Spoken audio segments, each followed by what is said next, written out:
storing information on individual particles of light. Quantum computing is the future, and researchers at MIT are steadily harnessing their craft to create a new generation of computers that process information in a fundamentally different way, using fundamentally different physics. On this episode of Light Matters, we introduce you to researchers who are working on a nanometer scale to manipulate the weird and strange properties of quantum mechanics.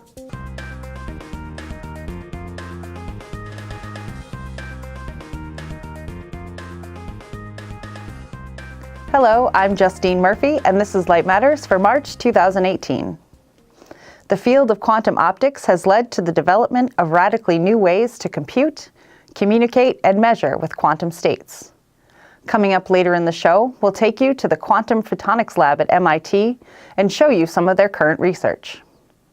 But first, South by Southwest in Austin, Texas is one of the largest creative gatherings in the world, featuring music and film festivals, conferences on a wide range of topics, and exhibitions. Summer Pilot takes us to the South by Southwest trade show, where consumer electronics and photonics headlined. The trade show is the largest exhibition of South by Southwest. This year's 4-day event brought 257 companies from all over the world to the Austin Convention Center. The show gave spectators a glimpse of the future with cutting-edge technology, with everything from virtual reality to solar panel benches. We have these solar-powered benches, which are totally 100% powered by solar energy. And then we use this energy to charge the battery which is inside of the bench. And then we use this energy to charge mobile devices, to power hotspots, to power inductive chargers, and a few other stuff like collecting the data. While not all the products at South by Southwest trade show were photonics related, a good portion of them were.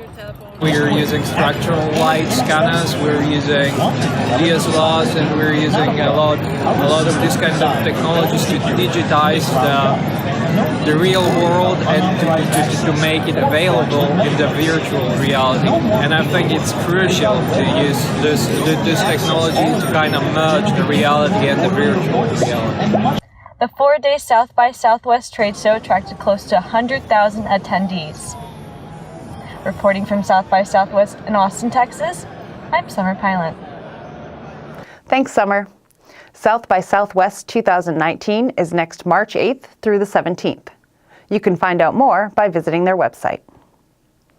The Quantum Photonics Laboratory at MIT builds new types of communication, computing, and sensing systems that manipulate light and matter at the quantum level. Photonics Media's news editor Autumn Pilot takes us on a tour of Professor Dirk Engeland's lab. MIT's Quantum Photonics group is made up of Professor Dirk Engeland, who's been teaching at the school for about 5 years, postdocs and research scientists, and graduate and undergraduate students. I really like to involve undergrads in this work. They bring a bit different perspective, and it's really fun to see them mature in their undergraduate studies to the point where many of them actually will go and pursue advanced degrees in science and technology. The group members focus on creating new ways to compute, communicate, and measure with quantum states.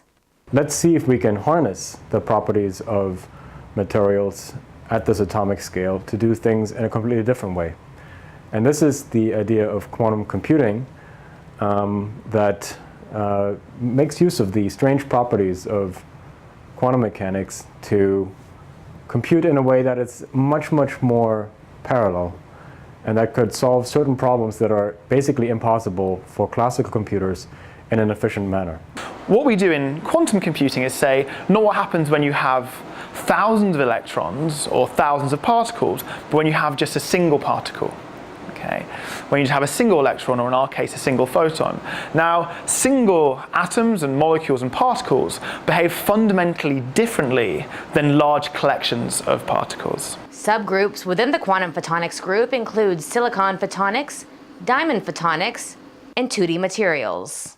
So I'm studying diamond photonics, and we're using that to make quantum computers more in the future. So we're making little nanostructures in diamond to increase the amount of red light that we can collect. The vision for us is to use these two-dimensional materials as a source of indistinguishable single photons that will be integrated into more complex photonic platform and circuits to perform like quantum logic operations. Weird things start happening. Okay, particles can be in two places at once, things can affect each other instantaneously.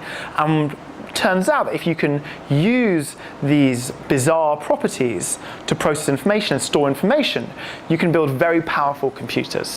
Researchers at MIT are hard at work trying to make quantum computing a reality.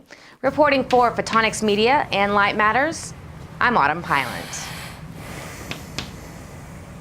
Thanks, Autumn. Be sure to check out the latest episode of Light Matters Extra for a more in-depth look at the Quantum Photonics Laboratory at MIT. According to reports, U.S. manufacturing companies are expected to face a shortage of 2 million skilled workers by the year 2020. As a result, a lot of blue-collar jobs are going digital. Sarah Boisvert, author of The New Collar Workforce, told Photonics Media that with 3D printing, robotics, and laser cutting on the factory floor, a new generation of operators and technicians are needed to keep up with the technology. It's really an important book for our age, and we're at a time when we have the big skills gap that's looming, but we also are going through so many changes on the factory floor, and it's the factory of the future is here today. It's not in the future. And unless companies embrace technology, but also embrace a new way of training and engaging their workforce, we won't be able to be competitive on the international scene. And I think in order for us to compete, we really have to make really fundamental changes to the way we work. You can get your copy of New Collar Workforce in our bookstore at photonics.com. And that's it for this month's show. Be sure to follow us on social media for the latest and coolest news and information. Until next time, keep following the photons.